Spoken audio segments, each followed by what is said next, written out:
नानक बोले बुलाया तेरा,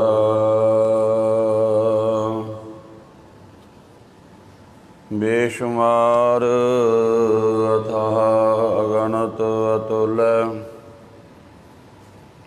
ज्यों बुलावो त्यों नानक दास बोले। जेता जियो पिंड सब तेरा, तू अंतरजामी पुरख भगवान। दासन दास कहे जन नानक, जेहा तू कराए तेहा हूँ करी बख्यान। सतनाम श्री वाहिगुरु साहिब जी। श्लोक महला पहला। कूड़ राजा कूड़ प्रजा, कूड़ सब संसार। कूड़ मंडप कूड़ माड़ी, कूड़ बैसणहार। कूड़ सोयना कूड़ रूपा, कूड़ पहनणहार। कूड़ काया कूड़ कपड़, कूड़ रूप अपार। कूड़ मियाँ कूड़ बीबी, खप होए खार। कूड़ कूड़ै न्यो लगा, विसरिया करतार। किस नाल कीचै दोस्ती, सब जग चलनहार। कूड़ मिठा कूड़ माखियो, कूड़ डोबे पूर। नानक वखाणै बेनती, तुध बाज कूड़ो कूड़। कूड़ मिठा कूड़ माखियो, कूड़ डोबे पूरा। नानक वखाणै बेनती, तुध बाज कूड़ो कूड़। वाहिगुरु जी का खालसा, वाहिगुरु जी की फतेह। परम सत्कारयोग गुरु रूप गुरु खालसा साध संगत जीओ, इस पावन अस्थान ते गुरबाणी की जो लड़ीवार कथा चल रही है, तिस दे तहत आसा की वार दी 10वीं पौड़ी दे नाल 2 श्लोक जो आए हैं,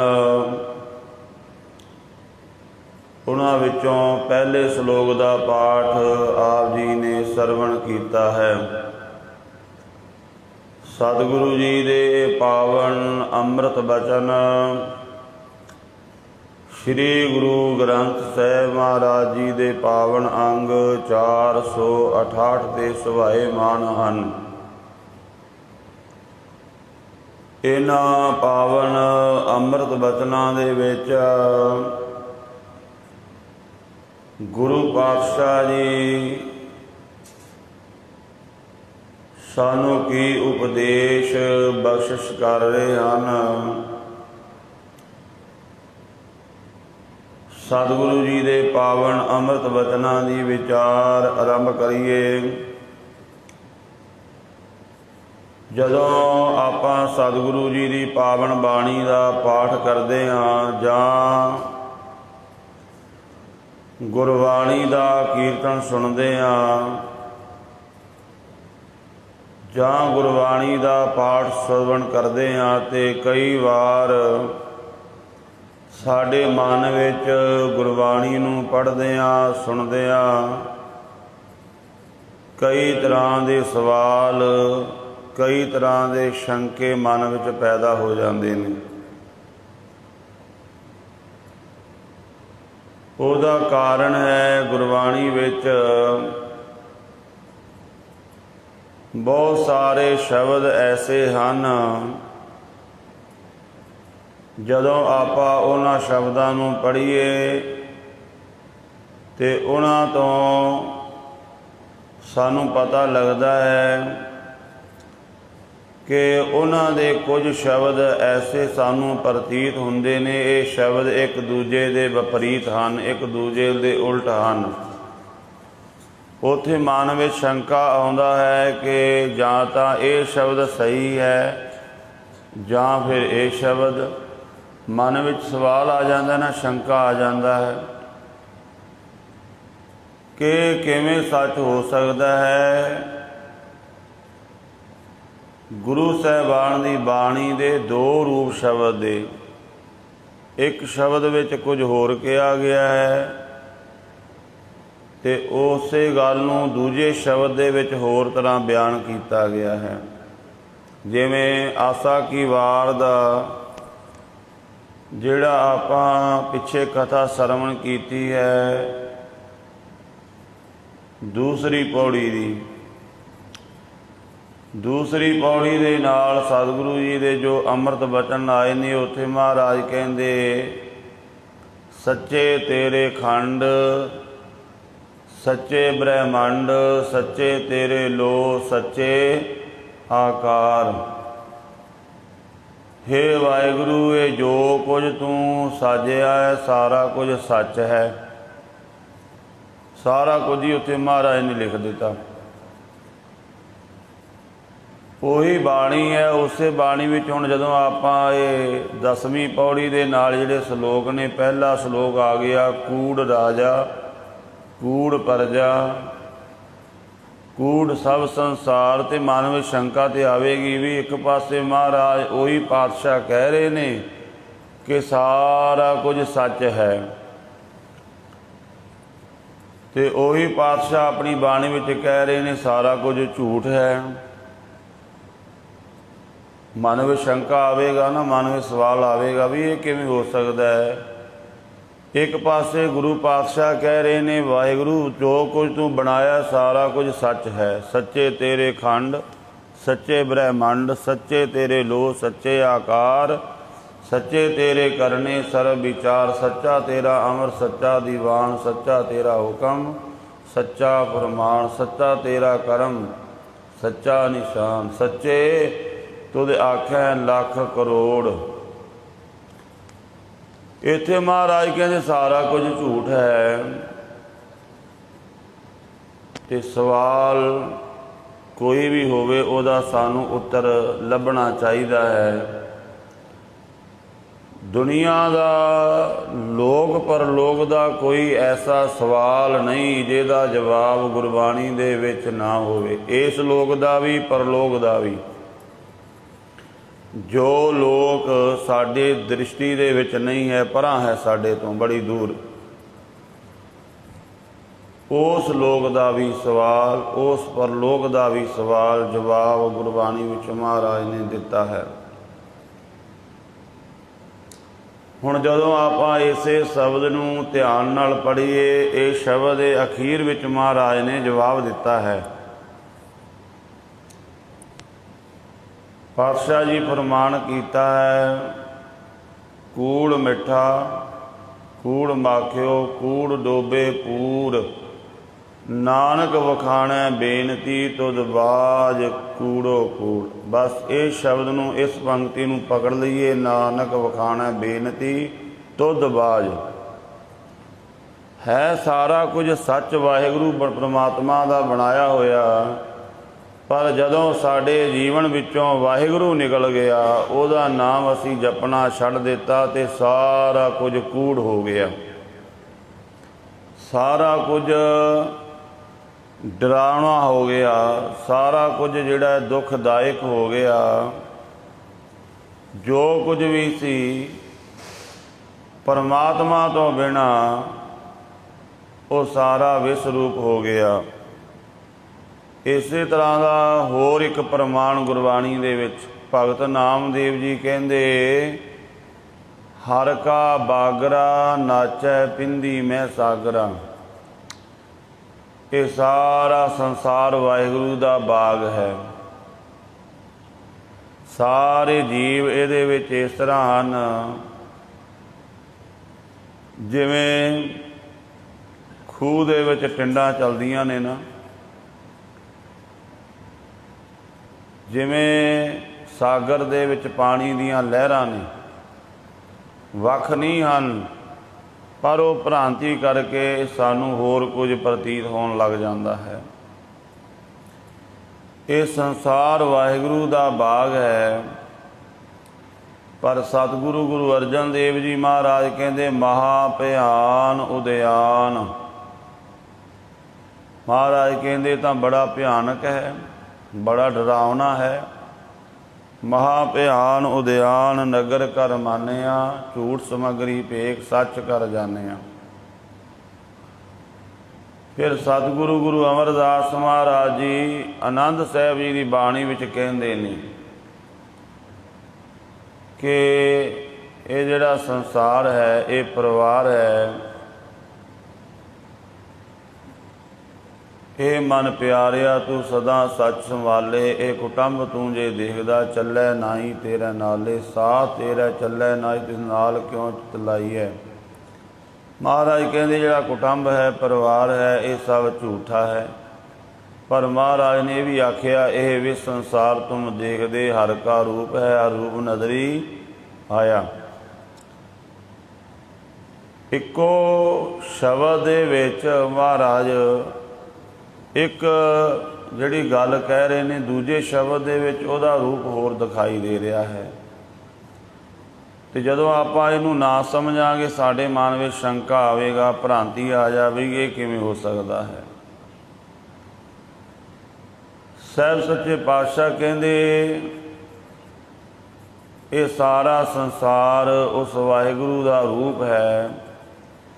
ਆਸਾ ਕੀ ਵਾਰ ਦੇ ਅੰਦਰ ਹੀ ਜਦੋਂ ਆਪਾਂ ਦੂਸਰਾ ਸ਼ਲੋਕ ਦੂਜੀ ਪੌੜੀ ਦੇ ਨਾਲ ਪੜ੍ਹੀ, ਉਹਦੇ ਵਿੱਚ ਵੀ ਗੁਰੂ ਅੰਗਦ ਦੇਵ ਜੀ ਕਹਿੰਦੇ, ਜਗ ਸੱਚੇ ਕੀ ਹੈ ਕੋਠੜੀ, ਸੱਚੇ ਕਾ ਵਿੱਚ ਵਾਸ। ਨਾਲੇ ਕਹਿਤਾ ਕੂੜ ਰਾਜਾ ਕੂੜ ਪਰਜਾ ਕੂੜ ਸਭ ਸੰਸਾਰ।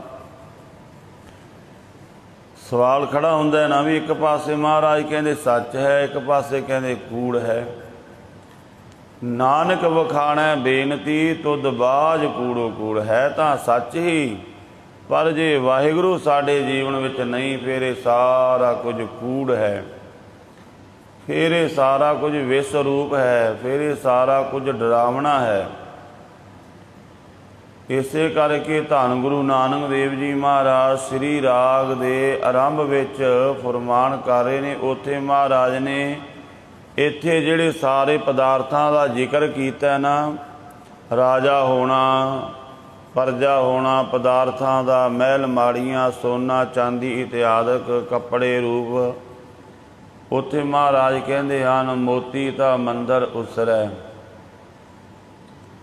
ਪਦਾਰਥ ਬੜੇ ਨੇ, ਮੋਤੀ ਤਾਂ ਮੰਦਰ ਉਸਰੈ, ਰਤਨੀ ਤਾਂ ਹੋਏ ਜੜਾਓ, ਕਸਤੂਰ ਕੁੰਗੂ ਅਗਰ ਚੰਦਨ ਲੀ ਪਾਵੈ ਚਾਓ, ਮਤ ਦੇਖ ਭੂਲਾ ਵਿਸਰੈ, ਤੇਰਾ ਚਿਤ ਨ ਆਵੈ ਨਾਉ, ਕਿਉਂਕਿ ਹੇ ਵਾਹਿਗੁਰੂ ਤੁਧ ਬਾਝ ਕੂੜੋ ਕੂੜ। ਇਹ ਤੇਰੇ ਤੋਂ ਬਿਨਾਂ ਸਾਰੇ ਕੂੜ ਨੇ, ਜੇਕਰ ਤੂੰ ਵਿੱਚ ਨਹੀਂ ਤਾਂ ਇਹ ਸਾਰੇ ਕੁਝ ਵਿਸ ਰੂਪ ਨੇ। ਮੋਤੀ ਤਾਂ ਮੰਦਰ ਉਸਰੈ, ਰਤਨੀ ਤਾਂ ਹੋਏ ਜੜਾਓ, ਕਸਤੂਰ ਕੁੰਗੂ ਅਗਰ ਚੰਦਨ ਲੀ ਪਾਵੈ ਚਾਓ, ਮਤ ਦੇਖ ਭੂਲਾ ਵਿਸਰੈ, ਤੇਰਾ ਚਿਤ ਨ ਆਵੈ ਨਾਉ। ਹਰ ਬਿਨ ਜੀਓ ਜਲ ਬਲ ਜਾਓ, ਮੈਂ ਆਪਣਾ ਗੁਰਪੂਛ ਦੇਖਿਆ, ਅਵਰ ਨਾਹੀ ਥਾਉ ਰਹਾਓ। ਫਿਰ ਮਹਾਰਾਜ ਕਹਿੰਦੇ, ਧਰਤੀ ਤਾਂ ਹੀਰੇ ਲਾਲ ਜੜਤੀ, ਪਲੰਗ ਲਾਲ ਜੜਾਓ, ਮਣੀ ਮੁਖ ਮਣੀ ਸੋਹੈ, ਕਰੇ ਰੰਗ ਪੁਸਾਓ, ਮਤ ਦੇਖ ਭੂਲਾ ਵਿਸਰੈ, ਤੇਰਾ ਚਿਤ ਨ ਆਵੈ ਨਾਉ। ਨਾਨਕ ਵਖਾਣੈ ਬੇਨਤੀ ਤੁਧ ਬਾਝ ਕੂੜੋ ਕੂੜ। ਮਹਾਰਾਜ ਕਹਿੰਦੇ ਇਹ ਪਦਾਰਥ ਮਾੜੇ ਨਹੀਂ, ਪਰ ਜੇਕਰ ਵਾਹਿਗੁਰੂ ਨਹੀਂ ਸਾਡੇ ਕੋਲ, ਜੇਕਰ ਸਿਮਰਨ ਨਹੀਂ, ਤੇ ਇਹ ਸਾਰਾ ਕੁਝ ਕੂੜ ਹੈ। फिर पातशाह भी फरमान करते ने, सिद्ध होवा सिद्ध लाई रिद आखा आओ, गोत प्रगट होए वैसा लोक राखै भाओ, मत देख भूला विसरै तेरा चित न आवे नाओ। कोई साधु बन गया, बड़ा अडंबर हो गया, बड़ी लोग पूजा करन लग पे, रिधियां सिद्धियां प्रगट हो गई, आवाज़ मारदा है, ਜਿਹੜੀ ਰਿਧੀ ਨੂੰ ਆਵਾਜ਼ ਮਾਰਦਾ ਉਹੀ ਪ੍ਰਗਟ ਹੋ ਜਾਂਦੀ ਹੈ। ਕੋਈ ਉਸ ਦੇ ਕੋਲ ਆਉਂਦਾ ਵੀ ਮੈਨੂੰ ਦੁੱਧ ਚਾਹੀਦਾ, ਉਹ ਆਵਾਜ਼ ਮਾਰਦਾ ਰਿਧੀ ਨੂੰ, ਦੁੱਧ ਮਿਲ ਜਾਂਦਾ। ਕੋਈ ਕਹਿੰਦਾ ਮੈਨੂੰ ਪੁੱਤਰ ਚਾਹੀਦਾ, ਪੁੱਤਰ ਮਿਲ ਜਾਂਦਾ ਹੈ। ਕੋਈ ਕਹਿੰਦਾ ਮੈਨੂੰ ਕਾਰੋਬਾਰ ਚਾਹੀਦਾ, ਕੋਈ ਕਹਿੰਦਾ ਮੇਰਾ ਸਰੀਰ ਠੀਕ ਹੋ ਜਾਵੇ। ਐਸਾ ਸਿੱਧ ਪੁਰਸ਼ ਜੋ ਵੀ ਮੁਖ ਤੋਂ ਬਚਨ ਕਹਿੰਦਾ ਉਹ ਹੋ ਜਾਂਦਾ ਹੈ। ਸਿੱਧ ਹੋਵਾਂ ਸਿੱਧ ਲਾਈ ਰਿੱਧ ਆਖਾਂ ਆਓ, ਰਿਧੀਆਂ ਨੂੰ ਆਵਾਜ਼ ਮਾਰ ਕੇ ਆਖਾਂ ਆ ਜਾਓ। ਜਿਹੜੀ ਨੂੰ ਆਵਾਜ਼ ਮਾਰਾਂ ਉਹੀ ਰਿਧੀ ਆ ਜਾਵੇ, ਉਹੀ ਕੰਮ ਕਰਨ ਲੱਗ ਜਾਵੇ। ਗੁਪਤ ਪ੍ਰਗਟ ਹੋਏ ਵੈਸਾ ਲੋਕ ਰਾਖੈ ਭਾਓ, ਕਿਤੇ ਗੁਪਤ ਹੋ ਜਾਵਾਂ ਕਿਤੇ ਪ੍ਰਗਟ ਹੋ ਜਾਵਾਂ, ਜਾ ਕੇ ਲੋਕ ਭਾਵ ਰੱਖਣ, ਪ੍ਰੇਮ ਰੱਖਣ ਮੇਰੇ ਨਾਲ, ਇਸ ਕਰਕੇ ਪੂਜਾ ਕਰਨ ਲੱਗ ਜਾਣ। ਪਰ ਮਹਾਰਾਜ ਨਾਨਕ ਵਖਾਣੈ ਬੇਨਤੀ ਤੁਧ ਬਾਜ ਕੂੜੋ ਕੂੜ। ਇੰਨੀ ਪੂਜਾ ਪ੍ਰਤਿਸ਼ਠਾ ਹੋ ਗਈ, ਸਾਧੂ ਬਣ ਗਿਆ, ਲੋਕ ਪੂਜਾ ਕਰਨ ਲੱਗ ਪਏ, ਪਰ ਜੇਕਰ ਰੱਬ ਦਾ ਨਾਮ ਕੋਲ ਨਹੀਂ ਹੈ, ਨਾਨਕ ਵਖਾਣੈ ਬੇਨਤੀ ਤੁਧ ਬਾਜ ਕੂੜੋ ਕੂੜ। ਸਿੱਧ ਹੋਵਾਂ ਸਿੱਧ ਲਾਈ ਰਿਦ ਆਖਾਂ ਆਓ, ਗੁਪਤ ਪ੍ਰਗਟ ਹੋਏ ਵੈਸਾ ਲੋਕ ਰਾਖੈ ਭਾਓ, ਮਤ ਦੇਖ ਭੂਲਾ ਵਿਸਰੈ ਤੇਰਾ ਚਿਤ ਨ ਆਵੈ ਨਾਉ। ਚੌਥਾ ਜਿਹੜਾ ਪਦਾ ਮਹਾਰਾਜ ਕਹਿੰਦੇ, ਸੁਲਤਾਨ ਹੋਵਾਂ ਮੇਲ ਲਸਕਰ ਤਖਤ ਰਾਖਾਂ ਪਾਓ, ਹੁਕਮ ਹਾਸਲ ਕਰੀ ਬੈਠਾ ਨਾਨਕਾ ਸਭ ਵਾਓ। ਸੁਲਤਾਨ ਹੋ ਜਾਵਾਂ, ਬਾਦਸ਼ਾਹ ਹੋ ਜਾਵਾਂ, ਸਾਰੇ ਪਾਸੇ ਮੇਰਾ ਹੁਕਮ ਚੱਲੇ ਹਵਾ ਦੀ ਤਰ੍ਹਾਂ, ਲੋਕ ਹੁਕਮ ਨੂੰ ਮੰਨਣ ਬੜੀ ਫੁਰਤੀ ਦੇ ਨਾਲ। ਭਾਰੀ ਲਸ਼ਕਰ ਹੋਵੇ, ਫੌਜ ਹੋਵੇ ਕੋਲ, ਤੇ ਲੋਕ ਡਰਦੇ ਹੁਕਮ ਨੂੰ ਮੰਨਣ, ਮੇਰੇ ਅੰਦਰ ਮੇਰੇ ਭਾਉ ਦੇ ਵਿੱਚ ਚੱਲਣ, ਮੇਰੇ ਡਰ ਦੇ ਵਿੱਚ ਚੱਲਣ। ਸੁਲਤਾਨ ਹੋਵਾਂ ਮੇਲ ਲਸਕਰ ਤਖਤ ਰਾਖਾਂ ਪਾਓ, ਹੁਕਮ ਹਾਸਲ ਕਰੀ ਬੈਠਾ ਨਾਨਕਾ ਸਭ ਆਓ, ਮਤ ਦੇਖ ਭੂਲਾ ਵਿਸਰੈ ਤੇਰਾ ਚਿਤ ਨਾ ਆਵੇ ਨਾਉ। ਕਿਉਂਕਿ ਨਾਨਕ ਵਖਾਣੈ ਬੇਨਤੀ ਤੁਧ ਬਾਜ ਕੂੜੋ ਕੂੜ। ਭਾਵੇਂ ਕੋਈ ਰਾਜਾ ਹੋ ਜਾਵੇ, ਕਿੰਨੀਆਂ ਦੌਲਤਾਂ ਦਾ ਮਾਲਕ ਹੋ ਜਾਵੇ, ਕਿੰਨਾ ਕੁਝ ਕੋਲ ਹੋਵੇ, ਪਰ ਜੇਕਰ ਵਾਹਿਗੁਰੂ ਦਾ ਨਾਮ ਕੋਲ ਨਹੀਂ ਹੈ, ਸਾਰਾ ਵਿਸਰੂਪ ਹੋ ਜਾਂਦਾ ਹੈ। ਜਿਵੇਂ ਵਿਦਵਾਨ ਪੁਰਸ਼ ਸਮਝਾਉਣ ਵਾਸਤੇ ਗੁਣੀ ਜਨ ਪ੍ਰਮਾਣ ਦਿੰਦੇ ਨੇ ਕਿ ਇੱਕ ਆਦਮੀ ਨੇ ਬੜਾ ਸੋਹਣਾ ਬਾਗ ਲਾਇਆ, 2-4 ਕਿੱਲਿਆਂ ਦੇ ਵਿੱਚ ਉਹਨੇ ਬਾਗ ਲਾ ਲਿਆ, ਬਹੁਤ ਉਹਦੇ ਵਿੱਚ ਤਰ੍ਹਾਂ ਤਰ੍ਹਾਂ ਦੇ ਫਲ ਬੂਟੇ ਲਾਏ, ਬੜਾ ਸੋਹਣਾ ਬਾਗ। ਉਹਦੇ ਨਾਲ ਉਹਦਾ ਛੋਟਾ ਜਿਹਾ ਬੱਚਾ ਚਲਾ ਗਿਆ ਜੋ 5-7 ਸਾਲ ਦੀ ਉਮਰ ਦਾ ਹੈ। ਪਿਓ ਦੇ ਨਾਲ ਬਾਗ ਵੇਖ ਰਿਹਾ, ਬੜਾ ਖੁਸ਼ ਹੋ ਰਿਹਾ ਹੈ। ਪਿਓ ਦੱਸਦਾ ਇਹ ਆਪਣਾ ਬਾਗ ਹੈ, ਇਹ ਬੂਟਾ ਹੈ, ਇਹਨੂੰ ਇਹ ਫਲ ਲੱਗਦੇ ਨੇ, ਬੜਾ ਖੁਸ਼ ਹੋ ਰਿਹਾ ਹੈ। ਕੋਈ ਕਾਰਨ ਬਣਿਆ, ਪਿਤਾ ਉਸ ਬੱਚੇ ਨੂੰ ਛੱਡ ਕੇ ਥੋੜ੍ਹਾ ਦੂਰ ਓਹਲੇ ਹੋ ਜਾਂਦਾ ਹੈ। ਉਹੀ ਬੱਚਾ ਜਿਹੜਾ ਬੜਾ ਖੁਸ਼ ਹੋ ਕੇ ਬਾਗ ਨੂੰ ਵੇਖ ਰਿਹਾ ਸੀ, ਰੋਣ ਲੱਗ ਜਾਂਦਾ ਹੈ। ਕੋਈ ਸੋਹਣਾ ਬਾਗ, ਸੁੰਦਰ ਬਾਗ ਹੁਣ ਡਰਾਵਣਾ ਲੱਗਣ ਲੱਗ ਪਿਆ। ਬਾਗ ਵੀ ਆਪਣਾ ਹੈ, ਪਰ ਡਰਾਵਣਾ ਕਿਉਂ ਹੋ ਗਿਆ? ਕਿਉਂਕਿ ਪਿਤਾ ਨਾਲੋਂ ਵਿਛੜ ਗਿਆ, ਪਿਤਾ ਦੀ ਉਂਗਲ ਛੁੱਟ ਗਈ। ਇਹ ਜਿਹੜਾ ਸੰਸਾਰ ਹੈ ਇਹ ਕੋਈ ਬਗਾਨਾ ਨਹੀਂ ਹੈ। ਮਹਾਰਾਜ ਕਹਿੰਦੇ ਇਹ ਤਾਂ ਵਾਹਿਗੁਰੂ ਦਾ ਬੜਾ ਸੋਹਣਾ ਬਣਾਇਆ ਹੋਇਆ ਬਾਗ ਹੈ, ਫੁੱਲਾਂ ਸੰਦੀ ਵਾੜ। ਇਹ ਸਾਰਾ ਸੰਸਾਰ ਜਿਵੇਂ ਫੁੱਲਾਂ ਦੀ ਬਗੀਚੀ ਹੁੰਦੀ ਹੈ ਉਸ ਤਰ੍ਹਾਂ ਹੈ, ਪਰ ਅਸੀਂ ਆਪਣੇ ਪਰਮ ਪਿਤਾ ਪਰਮਾਤਮਾ ਨਾਲੋਂ ਵਿਛੜ ਗਏ ਹਾਂ। ਇਸ ਕਰਕੇ ਮਨੁੱਖ ਰੋਂਦਾ ਪਿਆ ਹੈ, ਡਰਿਆ ਹੋਇਆ, ਭੈ ਭੀਤ ਹੋ ਰਿਹਾ ਹੈ, ਕਿਉਂਕਿ ਪਰਮਾਤਮਾ ਨਾਲੋਂ ਵਿਛੜ ਗਿਆ। ਆਪਾਂ ਹੁਣ ਇੱਕ ਆਪਣਾ ਘਰ ਦਾ ਪ੍ਰਮਾਣ ਲੈ ਲਈਏ। ਗੁਰਮੁਖੋ, ਆਪਣੇ ਘਰ ਦੇ ਵਿੱਚ ਜਦੋਂ ਮਨੁੱਖ ਇਕੱਲਾ ਬੈਠਾ ਹੈ, ਉਹੀ ਘਰ ਰਾਤ ਦਾ ਹਨੇਰਾ ਹੋਵੇ ਤੇ ਉਹ ਘਰ ਖਾਣ ਨੂੰ ਆਉਂਦਾ ਹੈ, ਹਾਲਾਂਕਿ ਘਰ ਆਪਣਾ ਹੈ, ਆਪਣੇ ਹੱਥੀਂ ਬਣਾਇਆ ਹੈ। ਘਰ ਵਿੱਚ ਕੋਈ ਜੀ ਦਿਖਾਈ ਨਹੀਂ ਦੇ ਰਿਹਾ, ਉਹੀ ਘਰ ਹੈ, ਡਰਾਉਣਾ ਲੱਗਣ ਲੱਗ ਜਾਂਦਾ ਹੈ ਨਾ। ਕਾਰਨ ਘਰ ਦੇ ਵਿੱਚ ਘਰ ਦਾ ਕੋਈ ਜੀ ਦਿਖਾਈ ਨਹੀਂ ਦੇ ਰਿਹਾ। ਇਸੇ ਤਰ੍ਹਾਂ ਜਦੋਂ ਸਾਨੂੰ ਅਸੀਂ ਪਰਮਾਤਮਾ ਨਾਲੋਂ ਵਿਛੜ ਗਏ ਤਾਂ ਇਹ ਸੰਸਾਰ, ਇਹ ਪਰਿਵਾਰ, ਇਹ ਸਾਰਾ ਕੁਝ ਦੁਖਦਾਇਕ ਹੋ ਜਾਂਦਾ ਹੈ। ਪਾਤਸ਼ਾਹ ਗੁਰਬਾਣੀ ਵਿੱਚ ਇਹਦੇ ਬਾਰੇ ਹੋਰ ਪ੍ਰਮਾਣ ਕਰਦੇ ਨੇ ਕਿ ਖਿਨਮੈ ਕੋੜੇ ਹੋਏਗੇ ਜਿਤੜੇ ਮਾਇਆ ਭੋਗ। ਪਰਮਾਤਮਾ ਨੂੰ ਵਿਸਾਰ ਕੇ ਕਤਕ ਕਰਮ ਕਮਾਵਣੇ, ਦੋਸ਼ ਨਾ ਕਾਹੂ ਜੋਗ। ਪਰਮੇਸ਼ਰ ਤੇ ਭੁੱਲਿਆ ਵਿਆਪਣ ਸਭੇ ਰੋਗ। ਵੇਮੁਖ ਹੋਏ ਰਾਮ ਤੇ ਲੱਗਣ ਜਨਮ ਜੋਗ। ਖਿਨਮੈ ਕੋੜੇ ਹੋਏਗੇ ਜਿਤੜੇ ਮਾਇਆ ਭੋਗ।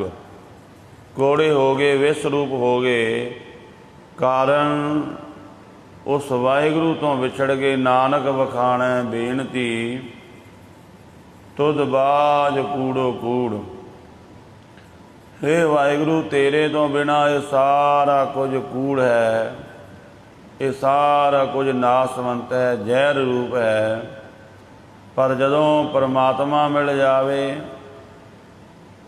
ਤਾਂ ਇਹ ਸੰਸਾਰ ਵੀ ਸੁਖਦਾਇਕ ਹੋ ਜਾਂਦਾ ਹੈ, ਸੋਹਣਾ ਲੱਗਣ ਲੱਗ ਜਾਂਦਾ ਹੈ। ਇਸ ਕਰਕੇ ਇਹ ਜਿਹੜੇ ਵਿਰੋਧਾਭਾਸੀ ਸ਼ਬਦ ਆਪਾਂ ਨੂੰ ਲੱਗਦੇ ਨੇ, ਪਰ ਗੁਰੂ ਪਾਤਸ਼ਾਹ ਇਹਦੇ ਵਿੱਚ ਸਾਨੂੰ ਉਪਦੇਸ਼ ਕਰ ਰਹੇ ਨੇ। ਇਹ ਸੰਸਾਰ ਹੈ ਤਾਂ ਵਾਹਿਗੁਰੂ ਦੀ ਕੋਠੀ, ਇਹ ਜਗ ਸੱਚੇ ਕੀ ਹੈ ਕੋਠੜੀ, ਸੱਚੇ ਕਾ ਵਿੱਚ ਵਾਸ। ਇਕ ਨਾ ਹੁਕਮ ਸਮਾਇਲ, ਇਕ ਨਾ ਹੁਕਮੇ ਕਰੇ ਵਿਨਾਸ਼। ਇਹ ਵਾਹਿਗੁਰੂ ਦੇ ਹੁਕਮ ਦੇ ਵਿੱਚ ਹੀ ਹੈ ਸਾਰਾ ਕੁਝ। ਪਰ ਜਦੋਂ ਆਪਾਂ ਉਸ ਨੂੰ ਜਾਣ ਲਾਂਗੇ ਫਿਰ ਇਹ ਸਾਨੂੰ ਕੂੜ ਨਹੀਂ ਲੱਗੇਗਾ। ਪਰ ਜੇਕਰ ਉਹਦੇ ਨਾਲੋਂ ਟੁੱਟ ਗਏ ਫਿਰ ਮਹਾਰਾਜ ਕਹਿੰਦੇ ਸਾਰਾ ਕੁਝ ਕੂੜ ਹੈ। ਧੰਨ ਗੁਰੂ ਨਾਨਕ ਦੇਵ ਜੀ ਮਹਾਰਾਜ ਫਰਮਾਨ ਕਰ ਰਹੇ ਨੇ। ਸ਼ਲੋਕ ਮਹੱਲਾ ਪਹਿਲਾ। ਕੂੜ ਰਾਜਾ ਕੂੜ ਪਰਜਾ ਕੂੜ ਸਭ ਸੰਸਾਰ। ਵਾਹਿਗੁਰੂ ਦਾ ਨਾਮ ਕੋਲਣੀ ਜਿਹੜਾ ਰਾਜਾ ਹੈ ਇਹ ਵੀ ਕੂੜ ਹੈ। ਸਤਿਗੁਰੂ ਦੀ ਬਾਣੀ ਦੇ ਵਿੱਚ ਪ੍ਰਮਾਣ ਆਏ ਨੇ। ਪਾਤਸ਼ਾਹ ਕਹਿੰਦੇ ਮੇਰੀ ਮੇਰੀ ਕੈਰੋਂ ਕਰਤੇ ਦੁਰਯੋਧਨ ਸੇ ਭਾਈ। 12 ਜੋਜਨ ਛਤਰ ਚਲੈ ਥਾ ਦੇਹੀ ਗਿਰਜਨ ਖਾਈ। 12 ਜੋਜਨ ਜਿਹਦੇ ਤੇ ਛਤਰ ਝੁਲਦਾ ਸੀ, 48 ਕੋਹ ਤੱਕ ਜਿਹਦਾ ਰਾਜ ਫੈਲਿਆ ਹੋਇਆ ਸੀ। ਬੜਾ ਵੱਡਾ ਰਾਜ ਭਾਗ ਦਾ ਮਾਲਕ, ਇੰਨੇ ਵੱਡੇ ਰਾਜ ਭਾਗ ਦਾ ਮਾਲਕ, ਪਰ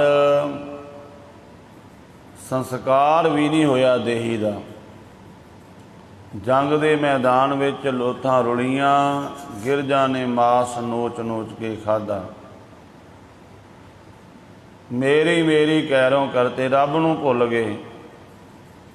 ਸ੍ਰੀ ਕ੍ਰਿਸ਼ਨ ਜੀ ਗਏ ਵੀ ਤੁਸੀਂ ਜੰਗ ਨਾ ਕਰੋ, ਇਹ ਤੁਹਾਡੇ ਸ਼ਰੀਕ ਭਾਈ ਨੇ, ਚਲੋ ਇਹਨਾਂ ਨੂੰ ਗੁਜ਼ਾਰੇ ਵਾਸਤੇ ਤੁਸੀਂ 5 ਪਿੰਡ ਦੇ ਦੇਵੋ, ਲੜਾਈ ਖਤਮ, ਤੁਸੀਂ ਆਪਣਾ ਰਾਜ ਭਾਗ ਕਰੋ, ਇਹ 5 ਪਿੰਡਾਂ ਵਿੱਚ ਹੀ ਗੁਜ਼ਾਰਾ ਕਰ ਲੈਣਗੇ।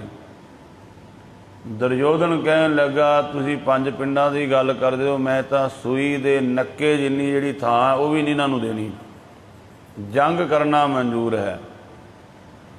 ਇੰਨਾ ਹੰਕਾਰ ਰੱਬ ਨਾਲੋਂ ਟੁੱਟੇ ਹੋਏ ਮਨੁੱਖ ਦੇ ਅੰਦਰ।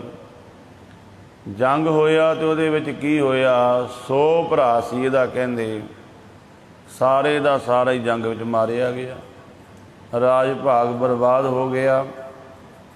ਮੇਰੀ ਮੇਰੀ ਕੈਰੋਂ ਕਰਤੇ ਦੁਰਯੋਧਨ ਸੇ ਭਾਈ। 12 ਜੋਜਨ ਛਤਰ ਝਲੈ ਤਾ ਦੇਹੀ ਗਿਰਜਨ ਖਾਈ। दूसरा प्रमाण सर्व सोइन की लंका होती, रावण से अधिकाई, कहाँ प्यो दर बांधे हाथी, खिन में भई फराई। धन गुरु गोबिंद सिंह महाराज जी कहते जोगी जति ब्रह्मचारी बड़े बड़े छतर धारी, छतर की छाया कही कोसलो चलत हैं, बड़े बड़े राजन के दावत फिरत देश, बड़े बड़े भूपन के द्रव को दलत हैं। मान से महीप दलीप जैसे छतर धारी, बड़ो अवमान भुज दंड को करत है। दारा से दलीसर दुर्योधन से मान धारी, भूम भूम भोग अंत भूम ही मिलत है। बड़े बड़े राजे जोगी जति परमात्मा के नाम तो टुटे हुए, होर बड़ी साधना की थी। जोगी जति ब्रह्मचारी बड़े बड़े छतर धारी, छतर की छाया कई कोसलो चलत है। पर नानक वखाणै बेनती तुद बाज, कूड़ो कूड़ हे परमात्मा तेरे तो बिना सारा कुछ, भावें कोई जोगी बन जावे, कोई जति बन जावे, कोई ब्रह्मचारी बन जावे, जेकर परमात्मा का नाम नहीं है, महाराज कहते सारा कुछ नासवंत। कूड़ राजा कूड़ प्रजा, किन्नी भी प्रजा होवे, रावण की किन्नी प्रजा सी, सैना किन्नी सी, वो गल छड्डो, उहदा परिवार कहंदे 1 लाख पूत 1.25 लाख नाती, ते रावण घर दिया ना बाती, 1 लाख पुत्र 1.25 लाख पोतरा, जिहदा इन्ना परिवार ही इन्ना वड्डा, फौज किन्नी होवेगी होर। पर की बनिया, कूड़ राजा कूड़ प्रजा, कूड़ सब संसार, सारा संसार ही कूड़ है, झूठा है, नासवंत है। जेकर वो वाहिगुरू का नाम कोल नहीं, परमात्मा तो बिना सारा कुछ झूठ है। इसे पावन शब्द की बाकी विचार आप आने वाले समय अंदर करांगे। सतगुरु पातशाह जी मैं राम करन, सतगुरु जी के अमृत बचनों को कमा सकीए, बाणी नूं ध्यान नाल पढ़ीए विचारीए, ਤਾਂ जो जिस मकसद वास्ते सानू ये देही मिली है, जिस मनोरथ वास्ते ये शरीर मिलिया है, काया मिली है, उस मकसद नूं उस लक्ष्य नूं अपने नूं पा सकीए। सतगुरु जी की अगाध बोध बाणी दियां विचारां करदियां होईयां भुल्लां दी खिमा करनी। वाहिगुरू वाहिगुरू वाहिगुरू वाहिगुरू।